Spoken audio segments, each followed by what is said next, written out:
আজ সকালেই ঘটতে চলেছিল একটি পথ দুর্ঘটনা। সকালবেলায় রাস্তা পার হওয়ার সময় যাত্রী বোঝাই নবদ্বীপগামী একটি বাসের সামনে চলে আসেন ওই বৃদ্ধা। অল্পের জন্য প্রাণে রক্ষা পান তিনি। রাস্তায় বরাবর হচ্ছিল। টাকা দেখি কোনো ব্যাপারই নেই। আচ্ছা, তারপরে লেগে গেল তাই তো? হ্যাঁ বলুন। বাসটার দিকে তাকায় না, এক গলা ঘন্টা দিয়ে রাস্তা বেরোচ্ছে। আমি এই স্টপেজ দিয়ে জাস্ট ছেড়েছি। আপনি এই গাড়ি চালক তাই তো? হ্যাঁ, কোথা থেকে আসছিল বাসটা? ওই পান্ডে থেকে। কিভাবে অ্যাক্সিডেন্ট হলো?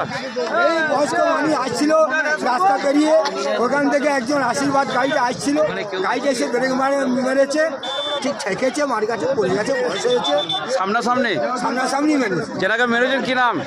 মেরেছে ওনার নামটা বলতে পারছি না, উজ্জ্বলের মা। বাড়ি কোথায় না? এই মালমবাই বাড়ি। বাসটা কোথায় থেকে আসছিল? বাসটা আসছিল ওই বর্ধমান থেকে আসছিল। যাত্রী ছিল বাসে? হ্যাঁ, গাড়িতে যাত্রী আছে, প্যাসেঞ্জার। ড্রাইভার সতর্ক ছিল? ড্রাইভার সতর্ক ছিল, জোর তারা মানে সতর্ক ছিল বলেই গাড়িতে দাঁড়িয়ে। আপনার নাম? আমার নাম সুচান। ঘটনাটা কোথায় ঘটেছে? ঘটনা ঘটেছে মালমবা বাজার থেকে বেরিয়েছি দুর্গাতলার সামনে।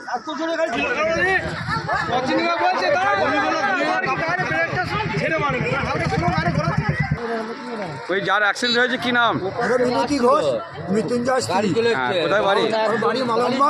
বয়স কত হবে? বয়স মোটামুটি 60-এর উপরে।